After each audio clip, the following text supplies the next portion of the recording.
नमस्कार साथियों, एक बार पुनः स्वागत है आपका माही क्लासेज ऑफिशियल में। आज का जो हमारा विषय है वह जैन धर्म या दर्शन है। इसी क्रम में हम पहले बौद्ध धर्म या दर्शन आपको लिए लेकर आ चुके हैं इसी चैनल पर। देखिए, इस बिंदु की चर्चा करें उससे पहले आपको 3 मिनट का मैं मोटिवेशन देना चाहूँगा। सभी जो विशेषतः अभी रीट की जो मुख्य परीक्षा है वो प्रस्तावित है। सभी जो विद्यार्थी हैं वह परीक्षा की तैयारी तो करे ही करे, साथ ही एक टाइम टेबल का फॉलो करें, अपने दिनचर्या का वर्गीकरण करें और जो कठिन बिंदु हैं उनको प्राथमिकता दें। अक्सर जो विद्यार्थी ये देखने में आया है कि जिस विषय वस्तु पे कमांड ज़्यादा होती है उसी को वो पढ़ता रहता है, रट्टा लगाता रहता है। कठिन विषय देंगे उसके लिए आप 2 प्रकार के मार्गदर्शन का सहारा ले सकते हो, या तो ऑथेंटिक चैनल का, स्टडी चैनल का, साथ ही साथ मार्गदर्शक का सीधे भी ऑफलाइन, और साथ ही साथ आप अच्छी बुक का भी सहारा ले सकते हो। तो वो कार्य योजना बनाया, क्या पढ़ना है, कितना पढ़ना है, यह महत्वपूर्ण है, नहीं कि ज़्यादा पढ़ना। और सिलेबस के अकॉर्डिंग अध्ययन करें, नींद पूरी ले साथियों, और हल्का भोजन ले, हल्का व्यायाम भी करें, संगीत सुने, संगीत में रुचि है तो स्पोर्ट्स में रुचि है तो थोड़ा खेले भी, और बिल्कुल भी अपने को कमरे में कैद नहीं करें, बिल्कुल आनंद के साथ तैयारी करें और खुद पे, खुद की विल पावर पे और खुद की इच्छा शक्ति पे आप यकीन रखें, और आनंद के साथ तैयारी करते हुए आप अतिरिक्त तनाव न पाले, डिप्रेशन न पाले। और आप जैसे कि दर्शनीय विषय चल रहा, तो दर्शन तो यही कहता है कि आपको कर्म करने में आप विश्वास रखो। कर्म का जो फल है उसकी आसक्ति या चिंता आपको डिप्रेशन में ला सकती है, इसलिए आप कर्म करने में विश्वास रखिए, अच्छा अध्ययन करें आप, और आप प्रातः जल्दी उठकर ज़्यादा अध्ययन करें तो वो ज़्यादा उचित रहेगा, क्योंकि इस समय प्रकृति की और आपके शरीर की जो सारी शक्तियाँ, संपूर्ण ब्रह्मांड है, वो आपके लिए पॉजिटिव रहता है। क्योंकि चिंता तो करना जरूरी है, पर आपको चिंता पढ़ाई की करनी है, न कि आपको फल की चिंता करनी है। इसलिए लगातार लगे रहो, और यह ध्यान रखो 50,000 अभी की बार रिक्तियाँ हैं लगभग, तो अभी नहीं तो कभी नहीं। इसलिए अपनी सफलता का जो अवसर है उसको बिल्कुल ही आप पूर्णता में बदले। आप सभी को शुभकामनाएं जो तैयारियों में जुटे हुए। देखिए, आज का जो विषय है जैन धर्म या जैन दर्शन, तो इसकी बात करते हैं। तो इसका जो उदय है, जैन धर्म और बौद्ध धर्म या दर्शन का उदय ईसा पूर्व 6वीं शताब्दी में हुआ। क्यों हुआ?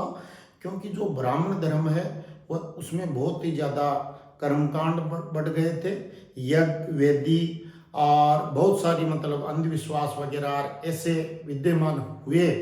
तो ये बौद्ध विचारकों ने, जैन विचारकों ने जो तीर्थ करते, उन्होंने आम जनता को इसके विरुद्ध में किया।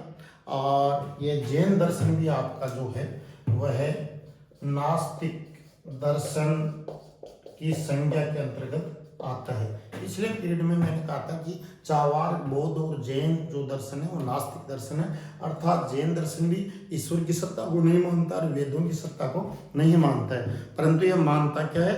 आत्मा को मानता है, ये भी कर्म फल को मानता है और जन्म मरण को मानता है। तो इस बात का भी आपको ध्यान रखना चाहिए। अब देखिए, जैन धर्म या दर्शन शब्द में जैन शब्द है। ये जो जैन शब्द है ये मूल शब्द जिन शब्द है, जिन से जैन बना है, जो बाद में आरूढ़ हो गया। जिन का तात्पर्य होता है साथियों इंद्रियों का विजेता, इंद्रियों का विजेता, यानी जिसने अपनी इंद्रियों पर काबू पा लिया उसे जिन कहा गया। और महावीर स्वामी को जब कैवल्य प्राप्त हुआ, जो इस धर्म के 24वें तीर्थंकर थे, जब उनको कैवल्य प्राप्त हुआ तो वो क्या है? जिन कहलाए। और ये जो जैन धर्म या दर्शन है वो जैन धर्म कहलाए। तो आपको ये भी ध्यान में रखना है। अब देखिए, इसके बाद में बात करते हैं कि जैन धर्म या दर्शन में जो धर्म गुरु हुए हैं, जो तपस्वी मनीषी हुए हैं, जिन्होंने कठोर साधना के द्वारा केवल्य या पूर्ण ज्ञान प्राप्त किया, उनको तीर्थंकर की संज्ञा दी गई है। और जैन धर्म में ऐसे 24 तीर्थंकर हुए हैं।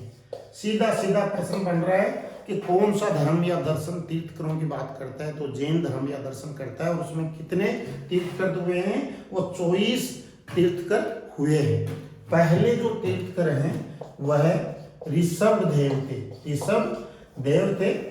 और ये जो ऋषभ देव हैं, ये जो हैं जम्बूद्वीप के चक्रवर्ती सम्राट थे। और आपको ये भी कहीं आपने पढ़ा होगा कि भारत का नाम राजा चक्रवर्ती सम्राट भरत के नाम पे पड़ा है। तो उस चक्रवर्ती राजा भरत के ये पिता थे और इनका प्रतीक है वो सांड था।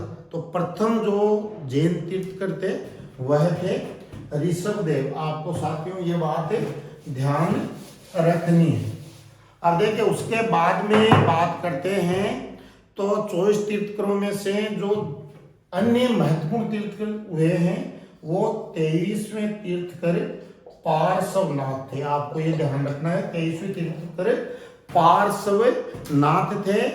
ये काशी नरेश अश्वसेन के पुत्र थे और 30 वर्ष की प्रबल युवावस्था में इन्होंने भी बुद्ध की तरह ग्रह त्याग किया।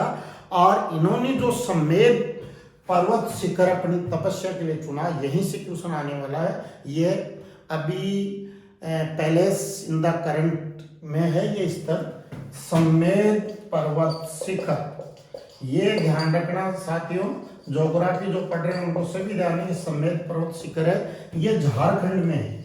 और यहाँ क्या है कि केवल्य या पूर्ण ज्ञान जो है वह पार्श्वनाथ ने, केवल्य या पूर्ण ज्ञान जो है वो पार्श्वनाथ ने प्राप्त किया था। ये इन दिनों समाचार पत्रों में है। क्यों है? क्योंकि जो सरकार है उसने समेत पर्वत शिखर को पर्यटन क्षेत्र घोषित कर दिया गया है, जिससे जो जैन मतावलंबी है वो नाराज हैं। क्योंकि इससे क्या है, वो कह रहे हैं कि ये जो धार्मिक आध्यात्मिक स्थल है यहाँ पर्यटकों की आवाजाही से क्या है, इसकी नीरवता भंग होगी और एक प्रकार से जो है यहाँ अशांति होगी। तो ये हमारा जो है बहुत ही एक ऐतिहासिक धरोहर के रूप में स्थल है, तो उसका विरोध भी कर रहे हैं। और सल्लेंकना या संतारा जिसकी बात आगे करेंगे उसके द्वारा की कई जैन ऋषि मुनियों ने इसको नए पर्यटन स्थल घोषित करे, इसके लिए वो उन्होंने अपनी देह भी त्यागी है। तो ये आपको ध्यान रखना है। देखिए जो पार्श्वनाथ है, इन्होंने जैन जो धर्म है उसको नई एक दिशा दी और ऋषि मुनियों के लिए 4 महाव्रत, जो इस धर्म को मानते हैं 4 महाव्रत, यानी सत्य असत्य यानी चोरी न करना, अहिंसा, सत्य असत्य अहिंसा और अपरिग्रह यानी बिना आवश्यकता के संग्रह नहीं करना। ये 4 महाव्रत पार्श्वनाथ की देन है। और उसके बाद में इसके वास्तविक जो संस्थापक थे वो महावीर स्वामी थे, जो 24वें तीर्थकर हुए हैं और जो जैन धर्म के वास्तविक संस्थापक माने जाते हैं और जो अंतिम तीर्थकर भी थे। आप देखिए थोड़ा सा आपको मोटा मोटा ये ध्यान रखना है कि 24 जो तीर्थकर हुए हैं, आजकल क्वेश्चन बदलते परिदृश्य में आ रहे हैं, तो ये भी आ सकता है कि निम्न तीर्थकरों में से कौन सा तीर्थकर जो है जैन संप्रदाय से संबंध नहीं रखता है। तो आपको देखो याद रखना है, लिख लेना इसको, और परीक्षाओं में एक क्वेश्चन छपने वाला है और इसको याद भी रखना, 2 बार देख के कॉपी में नोट्स के रूप में साथियों इसको लिख लेना। पहले देखिए ऋषभ देव थे जिनको आदिनाथ कहा जाता है, दूसरे अजितनाथ थे, तीसरे संभवनाथ थे, चौथे अभिनंदन थे, 5वें सुमतिनाथ थे, 6वें जो पद्म प्रभु थे जो जिनका मेवाड़ उदयपुर में ज्यादा प्रभाव है, 7वें सुविधिनाथ थे, 8वें शीतलनाथ थे, 9वें सर्वेशनाथ थे, 10वें वसुमूल थे, 11वें विमलनाथ थे, फिर अनंतमल थे, फिर धर्मनाथ थे, फिर शांतिनाथ थे, फिर बहारनाथ थे, फिर मल्लीनाथ थे, फिर मुनि सुब्रत हुए हैं, फिर नेमिनाथ हुए हैं, फिर अष्टनेमी हुए हैं, फिर 23वें पार्श्वनाथ हुए हैं जो मैंने चर्चा की। और जो 24वें हैं वो महावीर स्वामी। 24वें तीर्थकार कौन है? महावीर स्वामी, जो कि जैन धर्म के वास्तविक संस्थापक और अंतिम तीर्थकर माने जाते हैं। अब देखिए महावीर स्वामी के बारे में सामान्य आपको जानकारी होनी चाहिए, इसका दार्शनिक पक्ष महावीर स्वामी का और जैन धर्म का ये भी आपको पता होना चाहिए। तो देखिए जैसा कि ये इन्होंने जैन धर्म के वास्तविक संस्थापक थे और इस दर्शन या धर्म के सिद्धांतों को इन्होंने आम जनता तक, आम व्यक्ति तक अप्रोचेबल, जन जन तक इन्होंने इस धर्म को व्याप्त किया, इसका प्रचार किया। देखिए इनके बचपन का नाम वर्धमान था और इनका जन्म 540 ईसा पूर्व में वैशाली के पास कुंड ग्राम में हुआ। इनके पिता का नाम सिद्धार्थ था, माता त्रिशला थी और पत्नी जो थी यशोदा थी। इनके एक पुत्री बाद में हुई, उसका नाम प्रियदर्शना था और जामली इनका दामाद और प्रथम इनका शिष्य भी था। देखिए इन्होंने भी क्या है, सांसारिक मोह से अपना ध्यान भंग करते हुए सत्य ज्ञान, केवल्य ज्ञान, पूर्ण ज्ञान की तलाश में घर त्याग किया और बाद में 12 वर्ष तक की कठोर साधना की और अंत में 42 वर्ष की उम्र में रिजुपालिका नदी की पाल पर जुम्बी ग्राम में साढ़ वृक्ष के नीचे इनको केवल्य ज्ञान प्राप्त हुआ और उसके बाद में जो वर्धमान थे वो महावीर स्वामी कहलाए और ये जो धर्म है वो क्या है, जैन धर्म बन गया। तो वो जिन यानी इंद्रियों की विजेता जब केवल्य पूर्ण ज्ञान प्राप्त हुआ तो महावीर स्वामी कहलाए। तो ये सारे सामान्य जो तथ्य है आपको ध्यान रखने हैं। कुछ छात्र छात्र हैं पीछे देख रहे हैं तो सर की तरफ भी देखें ताकि मैं आपको इंट्रोगेट करके समझा सकूं। तो इसलिए आप इधर ही सभी छात्र छात्राएं जो है पीछे तक शायद 450 बच्चे बैठे हैं, वो सभी इधर वो ध्यान दें ताकि उनको भी लाभ सीधा मिले। वो चूंकि मेरे साथ ऑफलाइन भी वो अध्ययन कर रहे हैं। तो अब देखिए जो जैन धर्म जो मुख्यतः महावीर स्वामी की शिक्षाओं पे ही पूरा चल रहा है, तो उसकी मुख्य शिक्षाएं या उपदेश क्या है, सबसे पहले तो ये देखते हैं। तो देखिए एक तो क्या है, महावीर स्वामी या जैन धर्म जो है वो जो है निर्वाण, जो चरम लक्ष्य है जीवन का, उसको निर्वाण की संज्ञा देते हैं, जिसको सामान्य अर्थों में अपने मोक्ष बोलते हैं। तो उसके लिए वो ये कहते हैं कि जीवन में जो है एक तो कठोर साधना को अपनाओ। जैन धर्म एक मात्र ऐसा दर्शन है जिसमें सबसे अधिक कठोर साधना पर बल दिया जाता है, जबकि बुद्ध जो था वो मध्यम मार्गी था। शुरू में जो महात्मा बुद्ध ने कठोर तपस्या की थी, पर उनको बाद में ज्ञान हुआ कि जीवन में भी न तो ज्यादा भोग करना चाहिए न विलास करना चाहिए, बल्कि मध्यम मार्गी होना चाहिए। तो बुद्ध जो है मध्यम मार्गी थे, लेकिन महावीर उनके अनुयायी जो थे वो सब थे कठोर, जो तपस्या में, व्रत में, उपवास में और कठोर अनुशासन में वो जो है वो विश्वास रखते थे। तो वो मोक्ष के लिए, निर्माण के लिए त्रिरत्नों की आवश्यकता बताते थे कि समय ज्ञान यानी उचित ज्ञान व्यक्ति को होना चाहिए और उनका समय दर्शन उसके पास होना चाहिए और समय चरित्र भी होना चाहिए। इसके लिए उन्होंने 5 महावर्त दिए हैं जैन धर्म में। 4 महावर्त जो है ऋषि मुनियों के, जैन मुनियों के आचरण के लिए जो दिए वो पार्षदनाथ ने दिया, अभी मैंने बताया था, सत्य, असत्य, अहिंसा, परिग्रह। और 5वां जो महावर्त है वो महावीर स्वामी ने जोड़ा और उसका नाम है ब्रह्मचर्य। ब्रह्मचर्य जोड़ा और ये 5 महावर्त हैं। अब देखिए जैन जो गृहस्थी लोग हैं जैन धर्म के, उनके लिए 5 अनुवर्त हैं। वही सत्य अनुवर्त, अहिंसा अनुवर्त, असत्य अनुवर्त, अपरिग्रह अनुवर्त और जो ब्रह्मचर्य अनुवर्त है। और इसी साथ मतलब जो गृहस्थ जो नागरिक हैं जैन धर्म में, उनके लिए आचार्य तुलसी ने भी जो है जैन धर्म से संबंधित है अनुवर्त सिद्धांत दिया है। तो कई बार इसका मॉडिफिकेशन कर देते हैं इसका जैन धर्म का और ये पूछ देते हैं कि अनुवर्त सिद्धांत किसने दिया, जो आचार्य तुलसी ने दिया, जो इसी शताब्दी में हुए रिसेंटली। इसको भी आपको ध्यान रखना है। देखिए उसके बाद में अगर बात करते हैं तो जो जैन दर्शन है ना, सभी दर्शनों में यह पहला दर्शन है जो सबसे ज्यादा जो फोर्स है वो अहिंसा पर करता है। यह देखिए अहिंसा, यानी जैन धर्म यह कहता है कि मन, कर्म और वचन तीनों से अहिंसक होना चाहिए। यानी कोई व्यक्ति किसी से मन से भी किसी के लिए हिंसक विचार रखता है तो वो व्यक्ति अहिंसक नहीं हो सकता। तो मन, वाणी और कर्म से व्यक्ति को अहिंसक होना चाहिए। अब देखिए यहाँ आपके दिमाग में एक बात आ रही होगी कि ये ऐसे विचार भी महात्मा गांधी के भी हैं। तो महात्मा गांधी का पूरा सत्य अहिंसा का जो दर्शन है वो सर्वाधिक जैन दर्शन से ही प्रभावित है। तो वो जो उन्होंने सारे जो सील और आचरण के नियम दे कहीं ना कहीं जैन धर्म से प्रभावित होके या उनको पढ़ के या उनका अनुयायी बन के ही दिया है। तो ये आपको ध्यान रखना चाहिए। अहिंसा को इतना महत्व देते हैं कि जो श्वेतांबर पंथ के जो ऋषि मुनि होते हैं, जो सफेद वस्त्र धारण करते हैं, अभी आगे बात आएंगे, वो मुंह पे जो है कोरोना में सभी जान गए अभी तो, जो सभी ने मास्क लगाया, उसी प्रकार का एक सफेद वस्त्र मुंह पे वो लगाते हैं ताकि कोई भी जीव जंतु, कीड़ी मकोड़ा, कोई भी उसका नष्ट न हो।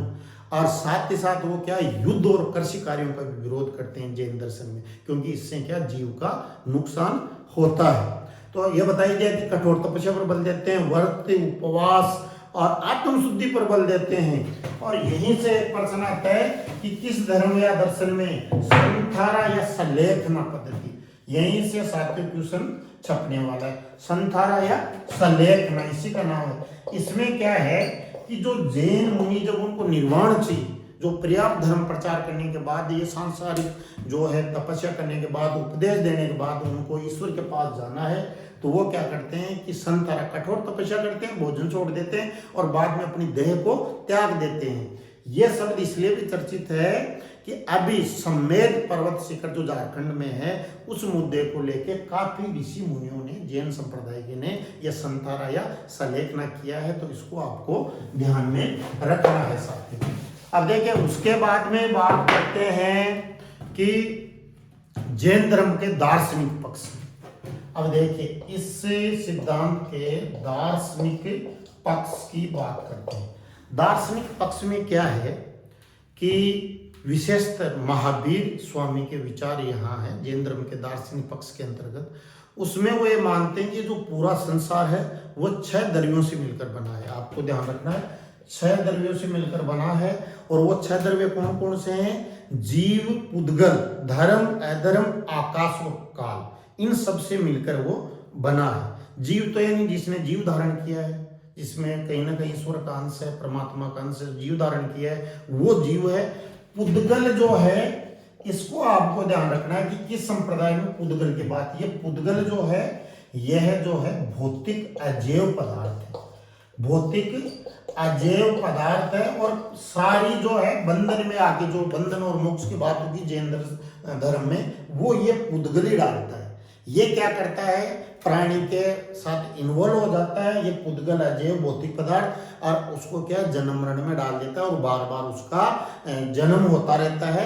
तो ये भी जैन दर्शन की भी ये मूल समस्या है, जन्म मरण। और बौद्ध दर्शन की भी थी और भारतीय दर्शन की भी ये मूल समस्या है, तो इसको भी आपको ध्यान रखना है। इसके अलावा जैसे मान लो सभी दर्शनों में जो मुख्यतः ना ज्ञान प्राप्ति की, व्यक्ति को ज्ञान प्राप्त कैसे हो, उसके 4 उपाय या 4 स्रोत बताए जाते हैं। जैन दर्शन ज्ञान प्राप्ति के 3 माध्यमों को स्वीकार करता है। तो कई बार गहराई से क्वेश्चन आता है कि जैन दर्शन के द्वारा किसी भी ज्ञान को प्राप्त करने के लिए कितने मीडियम हो सकते हैं? 3 हो सकते हैं। वो कौन कौन से हैं? जैसे पहले तो प्रत्यक्ष, जैसे मान लो कोई बालिका है, उसकी मम्मी खाना बना रही है, तो उस बालिका को देखने से ये ज्ञान होता है कि मेरी मम्मी खाना बना रही है। दूसरा होता है अनुमान, तो ये प्रत्यक्ष का समर्थन करते हैं जैन दर्शनावलंबी। और एक अनुमान का मतलब होता है कि एक आइडिया लगाकर कि कुछ कार्य हो रहा है, उसका आइडिया लगाया जाता है। जैसे पर्वत पे धुआं देकर यह आइडिया लगाया जाता है कि पर्वत पर जरूर आग है, क्योंकि जहां जहां धुआं है वहां वहां आग होती है, ये विज्ञान भी मानता है। तीसरी बात है, तीसरा ज्ञान का स्रोत मानता है शब्द। शब्द यानी कोई आप्त पुरुष, यानी जो तीर्थकर है जैन धर्म में, जो ज्ञानी और जो प्रतिष्ठित व्यक्ति है ज्ञान के मामले में, वो भी अगर कोई बात किसी मामले में कहता है तो उसको ज्ञान प्राप्ति का माध्यम माना जाता है। तो जैन धर्म में ज्ञान प्राप्ति के 3 जो है प्रमाण स्वीकार किए गए हैं। पहला आपका प्रत्यक्ष, दूसरा अनुमान और तीसरा शब्द। आपको ये भी ध्यान रखना है। अब देखिए जो मूल समस्या है बंधन और मोक्ष, उसको जैन दर्शन किस प्रकार मानता है। देखिए मैंने आपको ये बताया कि जैन दर्शन भी नास्तिक दर्शन है। ये ईश्वर को नहीं मानता है, वेदों को नहीं मानता है, परंतु आत्मा को मानता है, कर्म फल को मानता है, पुनर्जन्म को जैन दर्शन मानता है। तो ये कहता है कि बंधन में जीव कैसे आता है। बंधन में कौन आएगा? जीव। कैसे आएगा? जब पुद्गल, इस शब्द को याद कर लेना, पुद्गल यानी भौतिक सांसारिक पदार्थ जब जीव के संपर्क में आते हैं तो जीव क्या है, कर्मों के आसक्ति से बंध जाता है और बार बार जन्म लेता है, उसको ही बंधन कहते हैं। अब देखिए इस बंधन से निर्वाण या मुक्ति कैसे प्राप्त हो, उस मोक्ष को समानार्थी शब्द है जैन दर्शन में संवर और निर्जर। तो ये क्वेश्चन भी सीधा सीधा बन रहा है कि किस दर्शन में संवर और निर्जरा की प्रक्रिया के द्वारा मोक्ष प्राप्ति या निर्वाण प्राप्ति संभव है, तो वो है जैन दर्शन में। संवर का तात्पर्य क्या है कि जो कर्म उद्गल है जो जीव में प्रवेश करते हैं उनको जीव के शरीर की ओर बहने से रोकना, आश्रय होने से, यानी प्रवेश नहीं करने देना। यानी कोरोना के वायरस अगर शरीर में प्रवेश करेंगे तब शरीर का नुकसान करेंगे, उसी प्रकार अगर जो कर्म उद्गल है जीव में प्रवेश करेंगे तो उसको बंधन में डालेंगे। तो प्रवेश को ये नहीं प्रोहिबिटेशन कर दिया गया है। साथ ही साथ क्या है, जो पहले से जीव में, चूंकि वो जन्म मरण के चक्कर से गुजर रहा है, बार बार जन्म हो रहा है, तो पहले के कर्म विद्यमान रहते हैं। तो जो पहले के कर्म उद्गल है उनको तपस्या के द्वारा नष्ट करना। और ये किस प्रकार से हो सकते हैं? व्यक्ति व्रत करे, उपवास करे, कंचन, काया, कामिनी, शहद, मांस, मदिरा इनका जो त्याग करे, जैन दर्शन के त्रिरत्नों का पालन करे और कठोर उपवास और तपस्या करे अपने तीर्थकर की जो मार्गदर्शन में, ग्रंथों के मार्गदर्शन में, तब वो जो व्यक्ति है वो केवल्य ज्ञान प्राप्त करता है, पूर्ण ज्ञानी बनता है और निर्वाण की अवस्था में जाता है। और जब ऐसी प्रक्रिया हो जाती है तो जैन दर्शन में उसको निर्गंत बोलते हैं। वो व्यक्ति ग्रंथि रहित, भावनाओं रहित या कामना और वासना रहित हो जाता है। तो ये इसका एक दार्शनिक पक्ष है। दूसरा, जो महावीर स्वामी ने जो जैन दर्शन का जो पूरा महल खड़ा किया है, वो जो महल खड़ा किया है वो जो है उसके केंद्र में है महावीर स्वामी द्वारा दिया गया जो है सप्तभंगनीय सिद्धांत। सप्तभंगनीय सिद्धांत, इसको समझना जरूरी है जैन धर्म को समझने के लिए। इसको शादवाद भी कहते हैं, शादवाद भी कहते हैं। सीधा प्रश्न पुटअप होता है कि सप्तभंगनीय सिद्धांत या शादवाद का सिद्धांत जो किसने दिया? जैन दर्शन का है, महावीर स्वामी ने दिया। इसका तात्पर्य क्या है?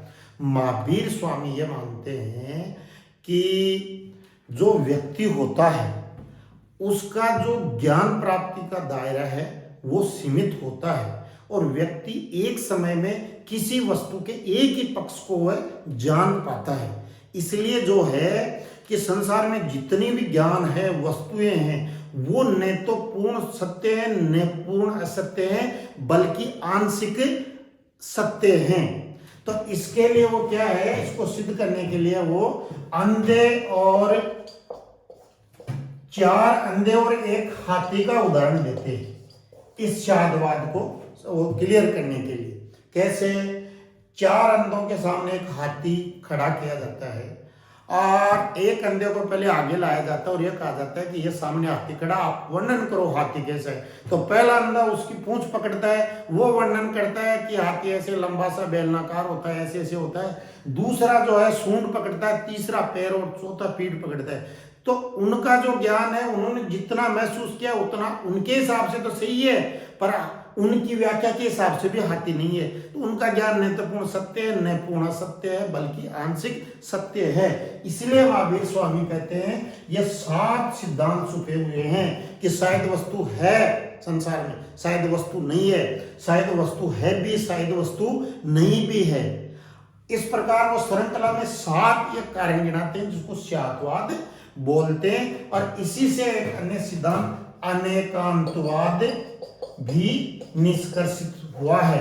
देखिए, बौद्ध दर्शन का कारणतावादी दर्शन है, उसमें मुख्य सिद्धांत था प्रतीत्य समुद्रवाद और इसमें जैन दर्शन में सप्तभंगनीय शादवाद का सिद्धांत, और इसी से जो निकला हुआ है वो अनेकांतवाद। यानी इस अनेकांतवाद में बौद्ध क्या, महावीर स्वामी क्या कहते हैं कि वस्तुओं में जो क्या है कि अनेक गुण धर्म होते हैं, लेकिन व्यक्ति की बुद्धि जो है वो ज्यादा सूक्ष्म नहीं होती है, वो एक समय पे एक ही गुण का वो पता लगा सकता है। इसलिए क्या है, संसार का समस्त ज्ञान है वो न सत्य है न पूर्ण सत्य है, बल्कि आंशिक सत्य है। इसी दर्शन पे पूरा जैन दर्शन की महल खड़ी हुई है। तो ये 2 सिद्धांत भी आपको साथियों ध्यान रखना है।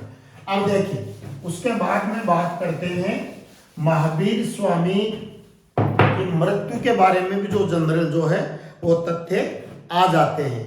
तो देखिए, महावीर जो स्वामी हैं, महावीर स्वामी की जो मृत्यु है 72 वर्ष में पावपुरी राजगृह के निकट 468 ईसा पूर्व में हुई थी, आपको ये भी ध्यान रखना है। और उसमें महावीर स्वामी की मृत्यु के बाद में जो जैन संप्रदाय है, जैन धर्म है, दो संप्रदायों में बट गया। एक तो दिगंबर संप्रदाय, यानी दिगंबर संप्रदाय के जो जैन मुनि होते हैं वो वस्त्र नहीं पहनते हैं, जबकि दिक्धन अंबर यानी जिनकी दिशाएं वस्त्र हैं वो पूर्ण नंगे रहते हैं, जैन धर्म के पूरे नियमों को फॉलो करते हैं वो। और यह भद्रबाहु जो है दिगंबर संप्रदाय का सबसे मेन जो ऋषि है।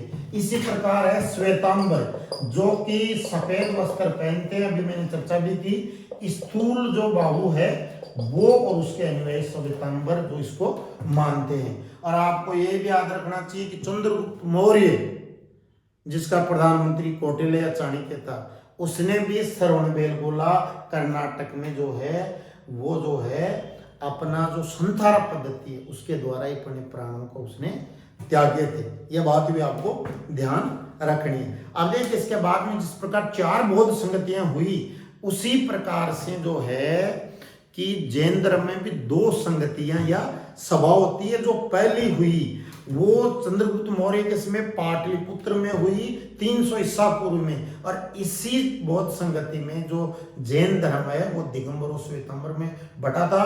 बाद में 513 में वल्लभी गुजरात में हुई और उसमें ग्रंथ लिपिबद्ध किए गए और इसका जो है समा सर्व मुनि जो है वो अध्यक्ष था।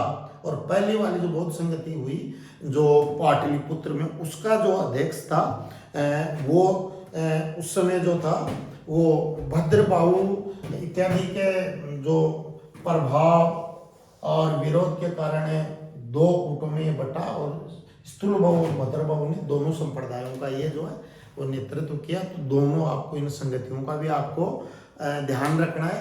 साथ ही साथ उत्तर भारत में जो जैन संप्रदाय है, जैन धर्म, वो जो सर्वाधिक प्रभाव उज्जैन और मथुरा में है। राजस्थान की बात करें तो देलवाड़ा के जो जैन मंदिरों को भी आपको ध्यान रखना चाहिए, जो आदिनाथ नेमिनाथ को समर्पित है। और विमल शाह के समय जैन व्यापारी धरणक शाह ने इनका निर्माण किया था। उसके अलावा रणकपुर पाली में भी जो है वो जैन जो धर्म के अच्छे मंदिर हैं, उत्कृष्ट मंदिर हैं। ऋषभदेव उदयपुर में भी जैन धर्म का जो है वो ताल्लुक है। उसके अलावा राजस्थान की बात करें तो संपूर्ण मेवाड़ में विशेषतः जैन धर्म का उदयपुर और आसपास के क्षेत्रों में विशेष प्रभाव है। और चूरू में भी जो है वो इसका प्रभाव है बहुत सारा। और साथ ही साथ जो है कि इसमें एक जो चातुर्मास भी होता है, ये चातुर्मास करते हैं जो मानसून के समय जैन ऋषि मुनि, इसको भी आपको ध्यान रखना है। तो कुल मिला के ओवरऑल आपको क्या है साथियों, किसी भी दर्शन आपस में रिलेटेड होते हैं। बौद्ध और जो जैन दर्शन है वो समकालीन थे, समकालीन परिस्थिति में आए, समकालीन कारणों से उदय हुआ और समकालीन वो विचार रखते हैं। तो आपको इनको क्या है प्रासंगिकता से पढ़ना चाहिए। आप बौद्ध पढ़ोगे तो आधा जैन अपने आप ही समझ में आपको आ जाएगा, जैन धर्म। तो आप सभी को शुभकामनाएं। आप चैनल को देखते रहिए। माही क्लासेज ऑफिशियल की विशेषता है आपके लिए ऑथेंटिक ज्ञान उपलब्ध करवाना। और इन्हीं मंगल कामनाओं के साथ आप चैनल अच्छा लगे तो लाइक, शेयर और सब्सक्राइब करें। मिलते हैं अगले पीरियड में। Thank you.